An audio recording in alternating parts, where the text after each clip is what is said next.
Continuamos.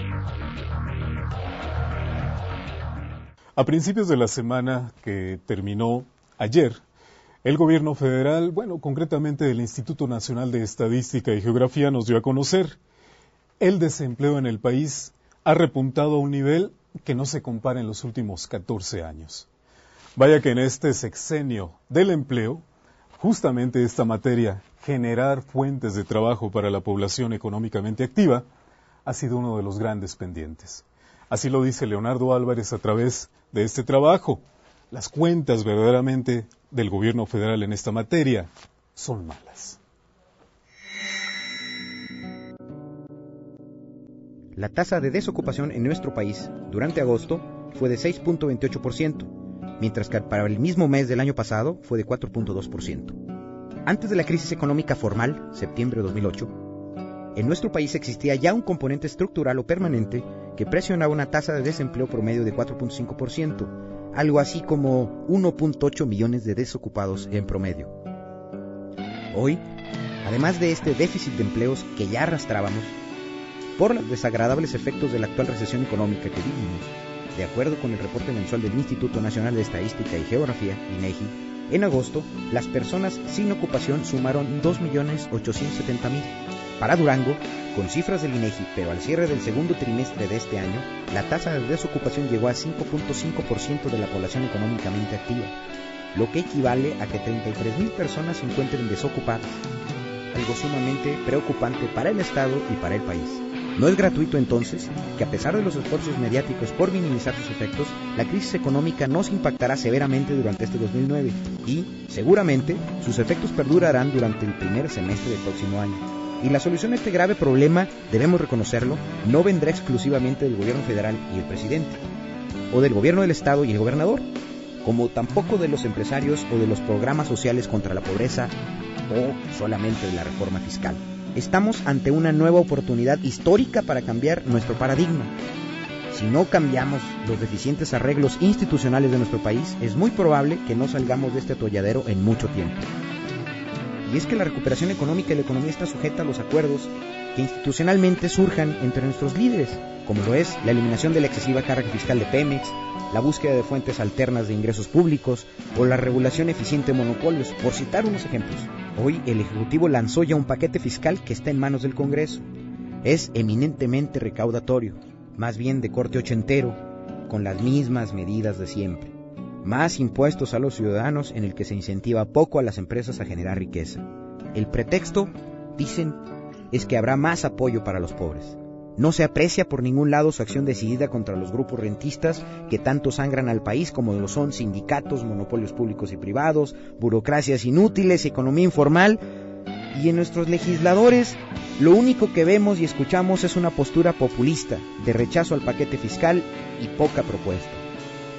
Hoy, como si se tratase de una comedia cantinflesca, todos los diputados son expertos en el tema del empleo y los impuestos, y se han convertido en los principales defensores de los pobres. Eso sí, cobrando jugosos sueldos en el Congreso. ¿No es esto una ironía? La generación de empleos no es cuestión de colores partidistas, de más impuestos o de apoyo a los pobres. Es momento de que los ciudadanos recibamos algo a cambio de nuestros políticos. Por lo pronto, si no cambiamos los deficientes arreglos institucionales que tenemos, prevalecerá la mala distribución de la riqueza y seguiremos experimentando el abuso de los grupos rentistas más fuertes de nuestro país. Así, es muy probable que no salgamos de este atolladero en mucho tiempo.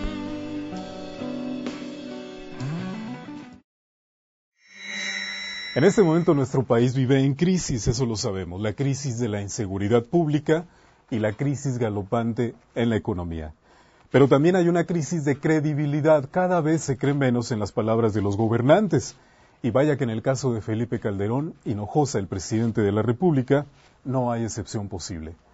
En esta encuesta que nos entregó Verumen y Asociados a través de El Universal, pues se da cuenta, en septiembre la calificación que los ciudadanos otorgan al primer mandatario de la nación es la más baja desde que se tiene esta medición.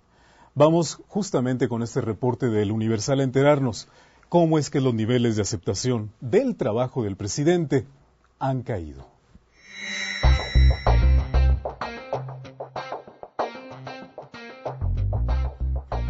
La crisis económica ha influido en el ánimo de todos, incluso en el de aquellos que el 2 de julio de 2006 sufragaron en favor de la candidatura presidencial de Felipe de Jesús Calderón Hinojosa. Y no es para menos. Cuando el bolsillo se resiente, problemas como la inseguridad o los baches pasan a un segundo término. De acuerdo con el estudio de opinión más reciente de Verumen y Asociados para El Universal, la calificación del presidente Calderón tuvo su mayor caída en septiembre, influida tal vez por el agresivo paquete económico propuesto por el gobierno federal para el 2010, pero también por el manejo que se percibe deficiente de una crisis económica que aún no se sabe cuándo habrá de terminar. Cuando se habla del nivel de aprobación del trabajo presidencial, la diferencia respecto a marzo de este año no es significativa. En el primer mes, el índice de aprobación estaba en el 42%. En septiembre es incluso mayor, 42.6%. Sin embargo, la desaprobación fue del 24.1% al 33.6%. En marzo, el 44.5% afirmaba que el presidente ha hecho menos de lo que se esperaba.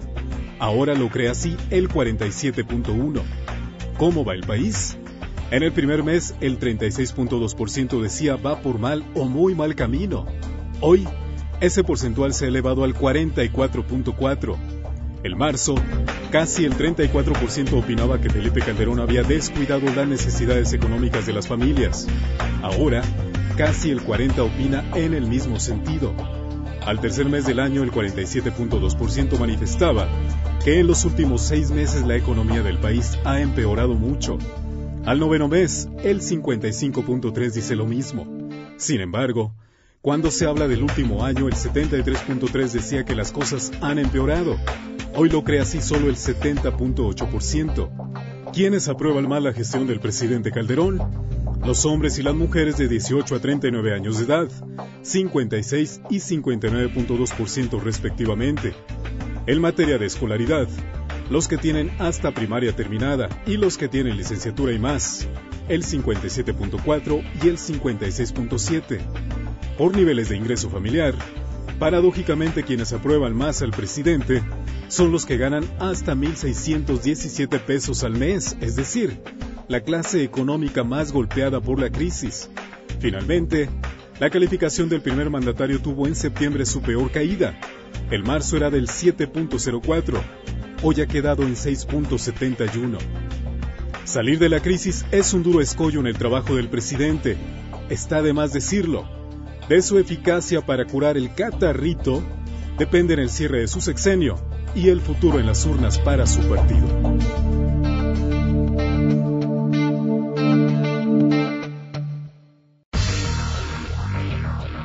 Continuamos.